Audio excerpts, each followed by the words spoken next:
The causes of the Great Depression. Despite what many people believe, the Great Depression was not caused by the stock market crashing. There were other events that led up to that crash.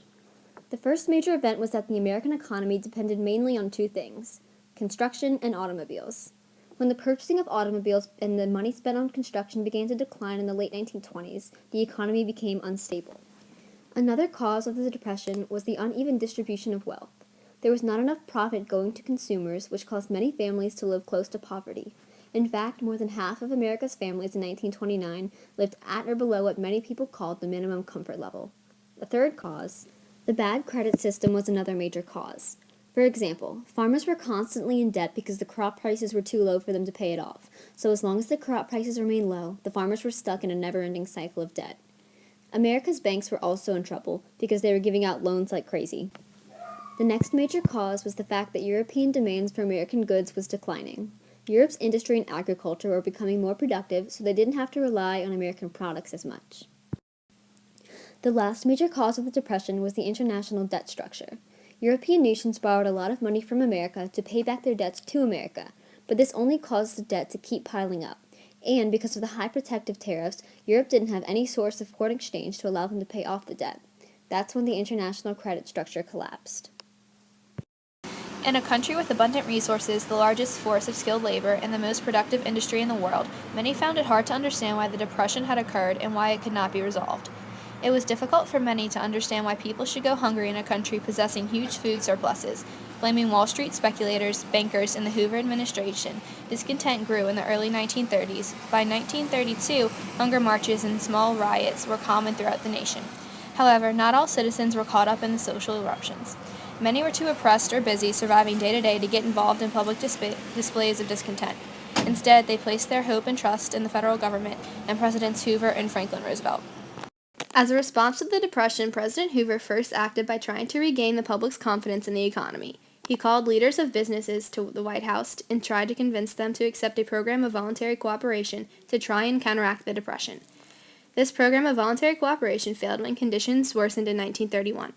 Hoover also believed that during hard times, the government should only spend money on necessary items, that is, cut spending even further. Congress forced Hoover to intervene, and he did so reluctantly. Concerned about both unbalancing the federal budget and violating his laissez-faire principles, he tried to implement new acts and corporations to fight the Depression, but all failed to help. Hoover's efforts consisted of spending to stabilize the business community, believing that returning prosperity would eventually reach the majority of the poor. However, the poor majority did not want to wait. Hoover was shown as cold and uncaring and was easily defeated in the election of 1932 by Democrat Franklin D. Roosevelt. Roosevelt remained vague during the campaign, promising only that the government would act decisively to end the Depression under his presidency. Once in office, FDR said yes to almost every plan brought to him by advisors, and Congress said yes to almost every plan proposed by the president. In the first few months of his administration, Congress passed scores of new legislation at the president's request.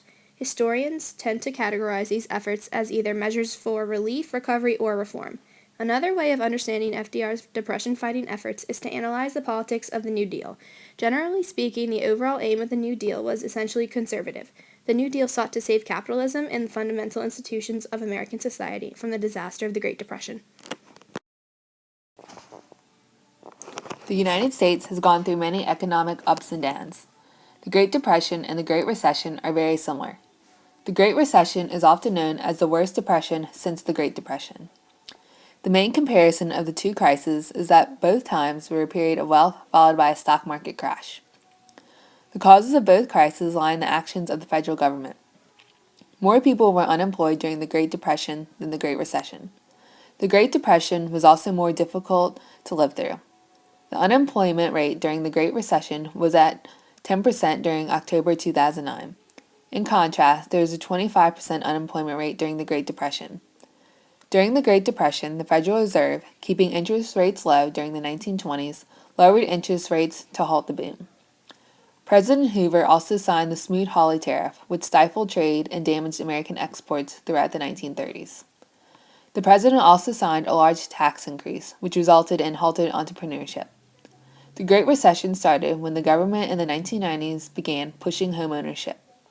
Mortgage-backed securities built on mortgage loans became toxic when the housing market took a downturn, and this caused many American banks to collapse. The government's desire to bail out banks and corporations caused uncertainty and instability. President Roosevelt and President Obama both responded to the crisis very similar. They both talked about balancing the federal budget, but instead they resorted to massive spending. The result was a budget deficit and a 25% unemployment rate.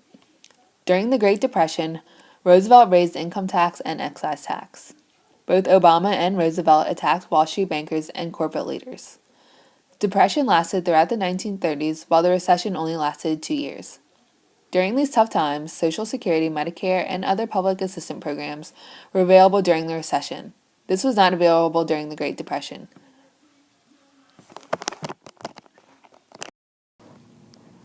The New Deal was Franklin Delano Roosevelt's plan in alleviating the chaos produced by the Great Depression.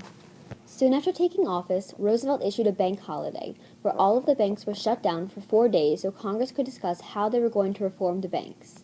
The Emergency Banking Act called for inspection of all banks before they could reopen, for federal assistance to some troubled banks, and for reorganization of banks with the greatest issues. The banking crisis had finally ended. The Economy Act was designed to convince the public that the government was in good shape, and it cut the federal budget by decreasing federal employee salaries and reduced pensions given to veterans.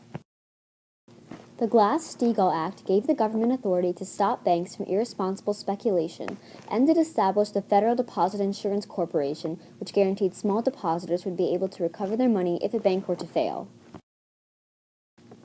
The Truth in Securities Act, which was designed to restore faith in the stock market, required that corporations produce only truthful information about them to the public. The 21st Amendment, which legalized the sale and manufacturing of alcohol, was also passed during Roosevelt's presidency. The AAA, or Agricultural Adjustment Act, required that producers of 7 different farm products would decide on their limit for production, and then the government would tell them how much they should produce and would also pay them money for not using all of their land. The AAA helped the agricultural economy become more stable and efficient. Administrations such as the Farm Security Administration and the Rural Electrification Administration helped assist poor farmers by giving them better land and providing them with electricity. The NRA, or National Recovery Administration, set minimum wages and maximum work hours and also gave rights to labor unions. This administration was later declared unconstitutional, though. The Tennessee Valley Authority urged for public development of the nation's water resources to cheap electric power. Even though it had some opposition by conservatives, the authority really improved water transportation and provided electricity to many people who had never had it before. In trying to help the poor, Roosevelt established the Federal Emergency Relief System, which gave states cash to create bankrupt relief agencies. The Civil Works Administration gave temporary jobs to more than 4 million people, which helped pump money into the economy and assist those who were in desperate need of a job. The Civilian Conservation Corps created camps on national parks where young, unemployed men would work on projects to better the environment, like planting trees or developing parks. The Farm Credit Administration and the Frazier-Lemke Farm Bankruptcy Act helped provide mortgage relief to farmers.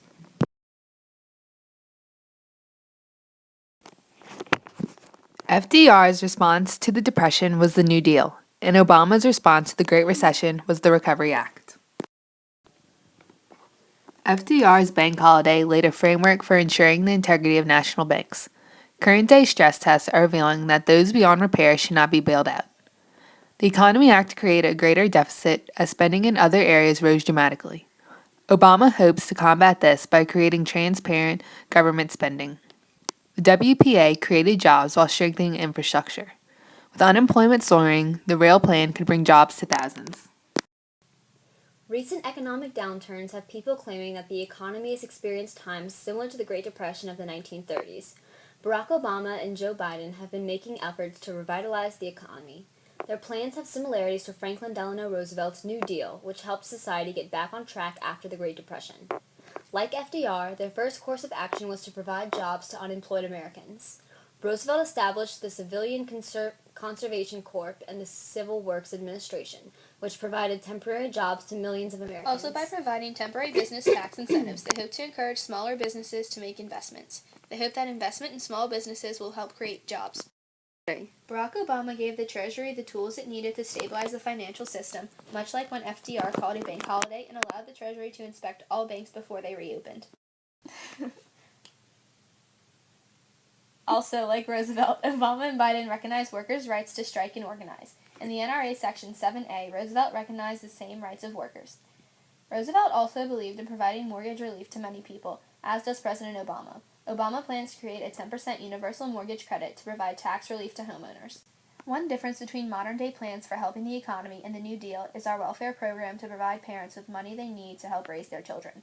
There was not a welfare system included in the New Deal.